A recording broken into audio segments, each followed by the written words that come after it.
Di episode sebelumnya, telah berakhir dengan Noel yang berhasil menarik simpati semua orang untuk mendukung rencana pembebasan Hugo Coppelius. Seperti yang sudah kita tahu, keahlian Hugo sebagai Seeker tidak ada duanya. Hugo telah dikenal sebagai prajurit bayaran yang tak terkalahkan karena ia selalu bisa menang menghadapi siapapun lawannya di medan pertempuran. Namun di balik kemampuannya yang luar biasa, ternyata Hugo membenci kekerasan. Jadi itulah sebabnya, Hugo telah menolak semua tawaran dari banyak klan yang menginginkan dirinya untuk bergabung dengan mereka. Dan yang lebih penting lagi, Hugo tidak mau menjadi seorang Seeker selamanya.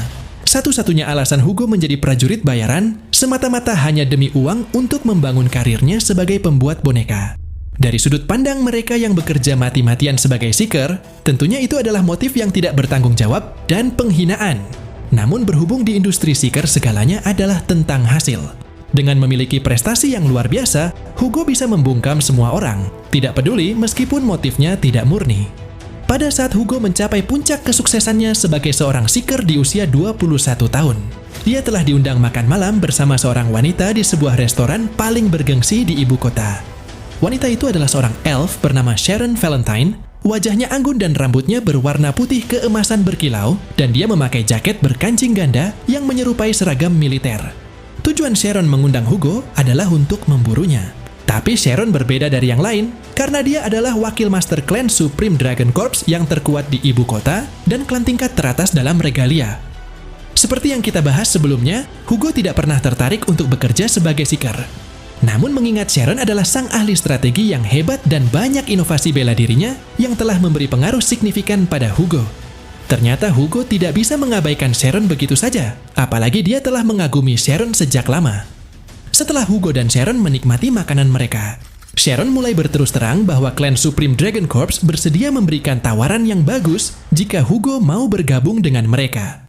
Namun meskipun Hugo sangat tersanjung mendapat tawaran dari klan terkuat di ibu kota, nyatanya Hugo tetap menolak tawaran tersebut dengan alasan bahwa ia tidak ingin melanjutkan menjadi Seeker lagi dan akan pensiun pada tahun itu juga.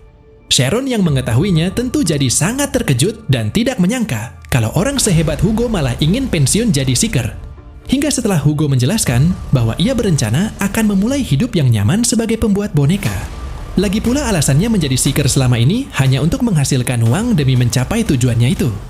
Pada akhirnya Sharon mengerti dan sudah tidak ada lagi yang bisa ia ucapkan untuk menghalangi Hugo. Saat itu Sharon memberitahu kepada Hugo, tak lama lagi ia berencana akan menyerahkan posisi wakil master kepada muridnya yang bernama Sieg Feinstein. Jadi itulah sebabnya Sharon ingin berkontribusi pada klan sebanyak mungkin saat ia masih menjadi wakil master. Sementara ketika Hugo ditanyai oleh Sharon, apakah dia tidak merasa kesepian karena selalu menjadi prajurit bayaran. Lantas Hugo pun menjawab bahwa ia tidak pernah merasa kesepian sama sekali. Lagi pula sebelum dirinya menjadi seorang Seeker, ia sudah menjalani hidupnya seorang diri. Jadi meskipun mempunyai teman memang penting, bagi Hugo menyendiri jauh lebih nyaman. Mendengar hal itu, sontak Sharon pun kembali dibuat terkejut karena pernyataan Hugo barusan agak ekstrim baginya. Hingga sampailah ketika Sharon mengatakan kepada Hugo, "Menurutku kau adalah orang yang kuat dan luar biasa. Hanya saja cita-citamu dan dirimu yang sebenarnya tampak tidak cocok." Tiba-tiba, Sharon memasukkan jarinya ke mata kirinya sendiri dan menarik bola matanya keluar, hingga membuat Hugo yang kaget langsung berteriak, "Apa yang kau lakukan?" Namun ternyata, mata Sharon itu hanyalah mata palsu yang terbuat dari material beast yang sangat mahal, dan mata tersebut juga memiliki sayap yang membuatnya bisa terbang. Sharon mengungkapkan, dahulu kala ia telah kehilangan kedua matanya dalam pertempuran, hingga ia mulai menggunakan mata buatan sejak saat itu.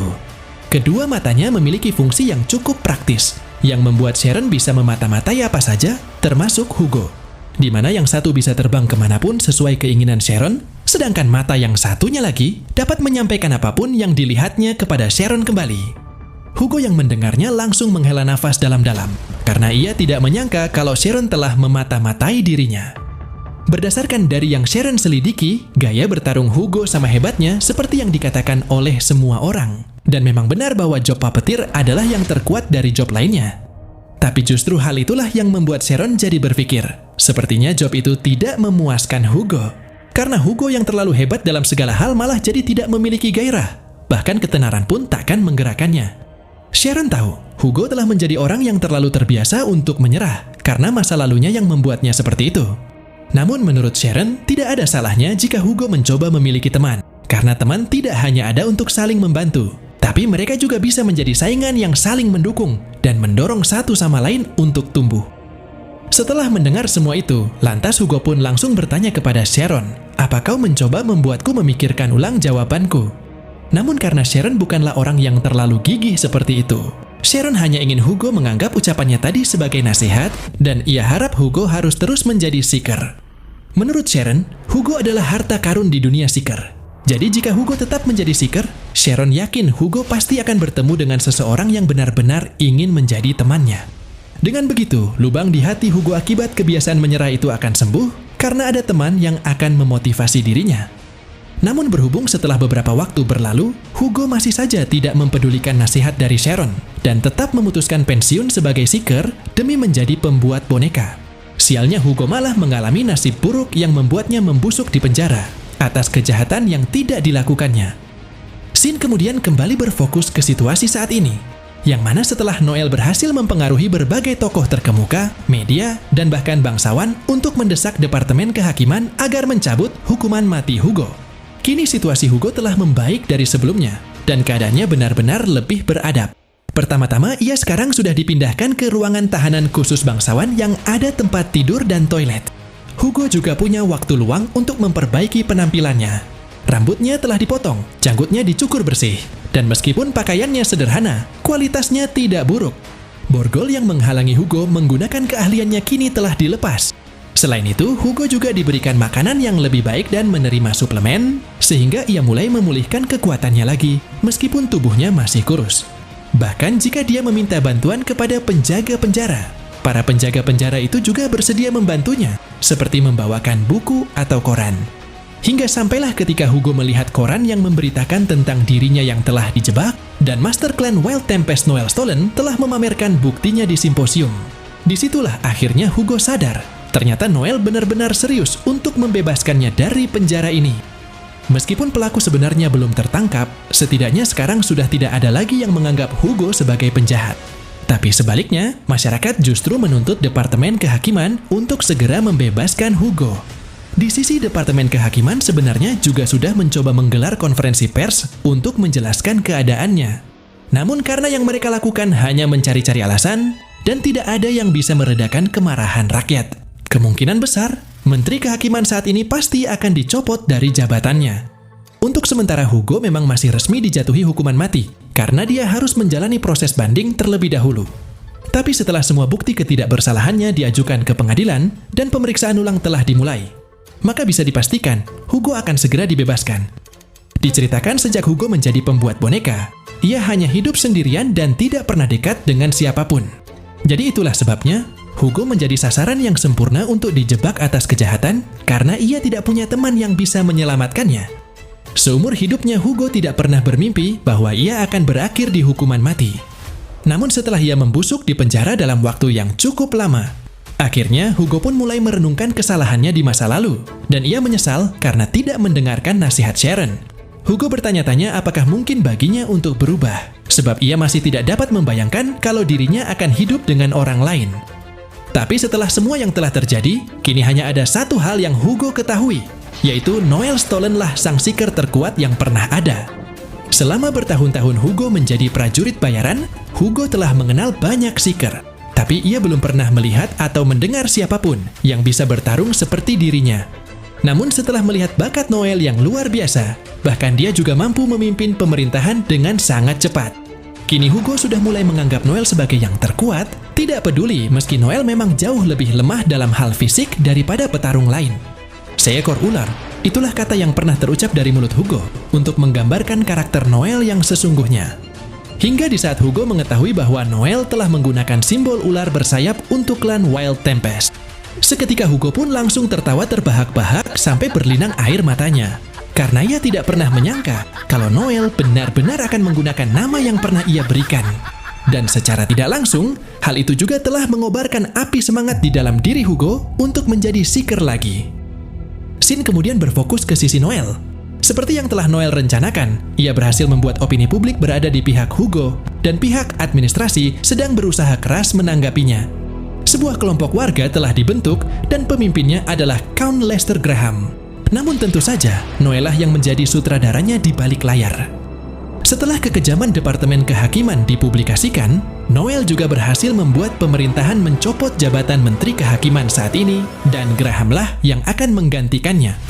Pemerintahan mengklaim jika Graham menjadi Menteri Kehakiman yang baru dan menggunakan wewenangnya untuk membuka kembali kasus Hugo. Maka sistem peradilan yang baru akan bersih, karena itu adalah skema yang tepat untuk menetralkan ketidakpercayaan rakyat. Menurut perkiraan pemerintah, butuh waktu sekitar 1 bulan bagi Graham untuk menjadi Menteri Kehakiman yang baru. Namun karena Noel tidak mau menyia-nyiakan waktunya, sampai itu terjadi. Di sini Noel pun kembali menyusun rencana untuk mendapatkan apa yang ia butuhkan. Lalu ia langsung mengumpulkan semua anggota klan Wild Tempest di markas baru mereka guna membahas rencana tersebut. Koga yang mendengar bahwa Noel sudah tahu siapa dalang kejahatan yang menjebak Hugo. Lantas Koga pun ingin bertanya kepada Noel, kenapa Noel tidak segera menangkap dan menyerahkan dalangnya ke polisi militer sekarang juga? Lagi pula jika pelaku sebenarnya sudah ditangkap, Koga yakin tak ada lagi alasan untuk menahan Hugo. Namun tanpa terpikirkan oleh otak Koga yang dangkal. Meskipun memang benar menangkap pelaku sebenarnya akan mempengaruhi pembebasan Hugo. Nyatanya itu hanya akan membuat rencana Noel tidak sempurna. Karena jika Noel membocorkan rahasia identitas pelaku sebenarnya dan menyelesaikan masalah ini sekarang juga, tentu saja Noel takkan bisa menempatkan Graham yang berada di bawah kendalinya dapat masuk ke dalam Departemen Kehakiman. Lalu setelah Alma mengatakan kepada Koga, "Kau benar-benar tidak kompeten. Sepertinya kau harus memulainya dari tahap sperma." Noel kembali menjelaskan, prioritas mereka memang untuk membersihkan nama Hugo dan merekrutnya ke dalam klan Wild Tempest. Namun berhubung mereka juga harus memikirkan masa depan, tentunya mereka perlu menggunakan semua yang mereka bisa untuk mencapai potensi penuh. Kemudian ketika Noel ditanyai oleh Leon, bagaimana jika pemerintah malah berubah pikiran dan membunuh Hugo jika mereka tidak segera membebaskannya sekarang? Dengan tenang Noel menjawab bahwa pihak berwenang takkan membunuh Hugo. Karena jika Hugo tewas di penjara, maka rakyat pasti akan murka, dan situasinya akan menjadi jauh lebih buruk. Selain itu, berhubung semua orang yang menjaga Hugo saat ini bekerja untuk Noel. Kini Hugo telah diperlakukan dengan baik dan semua sipir penjara jadi berpihak padanya. Lagi pula jika publik sampai tahu kalau mereka telah memperlakukan orang yang tidak bersalah dengan tidak manusiawi, Noel juga yakin hal itu hanya akan semakin menimbulkan kemarahan, jadi mau tidak mau mereka harus memperlakukan Hugo dengan baik untuk mendapatkan kembali kepercayaan publik terhadap sistem peradilan. Setelah menjelaskan semua itu, akhirnya Noel bisa meyakinkan Leon dan anggota yang lain bahwa rencananya pasti akan berjalan dengan sempurna. Sementara tepat ketika Koga memperlihatkan kejengkelan di wajahnya, karena ide-ide gila Noel selalu bertolak belakang dengan kepribadian Koga yang cukup baik. Tiba-tiba terdengar suara ringkikan kuda dari luar markas mereka, yang menandakan ada seorang pengunjung. Persis seperti yang diprediksi oleh Noel, seseorang yang penting pasti akan datang mengunjunginya setelah ia tahu siapa pelaku kejahatan yang sebenarnya. Dan seorang pengunjung itu ternyata adalah Finocchio Bargini, yang datang dengan diantar oleh ketiga bawahannya. Hingga Noel pun langsung menginstruksikan kepada anggota klannya untuk menunggu di luar ruangan. Tanpa basa-basi, Finocchio langsung saja mengatakan kepada Noel, "Kau pasti sudah tahu kenapa aku kesini." Lalu setelah Noel menjawab, "Kurasa aku tidak akan menjadi sahabatmu, bukan?" Dengan memperlihatkan tatapan matanya yang dingin, Finocchio pun kembali berkata, "Jangan malu-malu padaku, Noel. Ularkan, itu sangat cocok untukmu. Kau benar-benar orang yang malang. Kau sudah tahu dalang sebenarnya di balik insiden Hugo, kan? Dan kau juga tahu kalau orang itu punya hubungan dekat dengan keluargaku." Noel yang mendengarnya sontak langsung tersenyum lebar, karena Finocchio telah mengkonfirmasinya sendiri bahwa dalang kejahatan itu adalah Huger Andreas, sang bos dari perusahaan perdagangan Huger. Dia adalah orang yang sama seperti yang telah ditunjukkan Alma pada Noel saat di simposium. Dijelaskan perusahaan Huger merupakan bisnis besar dan terkemuka di ibu kota, tapi masih tergolong baru. Begitu Andreas mengambil alih, perusahaan itu telah berkembang dengan pesat, dan Andreas juga menjalin hubungan dekat dengan keluarga Luciano, yang sebenarnya mengendalikan kerajaan bisnis itu di balik layar. Jadi setelah Noel bisa memastikan bahwa Andreas adalah dalang di balik pembunuhan itu, Noel telah meminta Loki untuk menyelidiki Andreas lebih jauh lagi, hingga Loki pun berhasil menemukan fakta bahwa Andreas sudah menyelundupkan material Beast ke negara lain. Bahkan dia juga menjual penemuan dan informasi teknis. Bagi negara-negara yang makmur melalui peradaban rekayasa sihir, tentunya tidak ada yang lebih berharga daripada material beast dan perkembangan yang menggabungkannya. Bisnis seperti ini adalah kejahatan serius, tapi karena resikonya yang sangat tinggi, jadi membuatnya sangat menguntungkan. Kepala keluarga kaya yang dijebak atas kasus pembunuhan Hugo ternyata adalah salah satu pesaing Huger pada saat itu. Dia mengetahui soal bisnis ilegal yang dijalankan oleh Andreas dan mengancamnya. Jadi karena itulah Andreas membunuh saingannya tersebut dan menjebak Hugo. Noel kemudian berkata kepada Pinocchio sembari menatapnya dengan tajam. Sekarang aku sudah tahu kebenaran yang seharusnya dirahasiakan. Aku membayangkan bahwa keluarga Luciano juga ingin menyelesaikan masalah ini mengingat hubungan dekatmu dengan Andreas. Jadi itulah sebabnya aku tahu kau pasti akan datang ke sini. Selain itu, sejak kau dipaksa melepaskanku, aku yakin kau memiliki rasa rendah diri yang besar. Pinocchio yang mendengarnya kemudian langsung menanggapi ucapan Noel dengan tertawa canggung dan membalas berkata, "Kau tahu Noel, satu-satunya kelebihanmu adalah wajahmu. Apa kau pikir kau punya segalanya di telapak tanganmu? Memang benar, aku pernah membiarkanmu pergi karena tahu kau akan membuat keluargaku bermasalah lagi. Jadi sudah jelas aku harus bertanggung jawab soal itu. Andreas adalah pelanggan yang sangat penting, dan tentu saja aku tidak bisa tinggal diam saat dia dapat masalah. Jadi sekarang kau harus membuat keputusan Noel. Kau harus melupakan semuanya atau membunuhku. Kau hanya bisa memilih satu." Bertepatan setelah Pinocchio menyelesaikan ucapannya, tiba-tiba Noel merasakan ada kekuatan sihir yang bukan miliknya sedang mengalir melalui tubuhnya. Noel tahu kekuatan sihir itu pasti adalah milik Pinocchio yang ingin merenggut jantungnya lagi dengan skill judgment. Namun alih-alih merasa takut pada Pinocchio, ternyata Noel malah meledeknya dengan berkata, "Wah seram, aku takut sekali sampai-sampai aku takut mengompol." Lalu setelah Pinocchio memperingati Noel agar jangan bercanda karena ia sedang tidak mood, masih dengan tatapannya yang tajam, Noel pun kembali berkata kepada Pinocchio, "Apa yang terjadi dengan karakter badut gila? Kau sekarang lebih mirip seperti resepsionis rumah sakit dan sepertinya kau sama sekali tidak menikmatinya."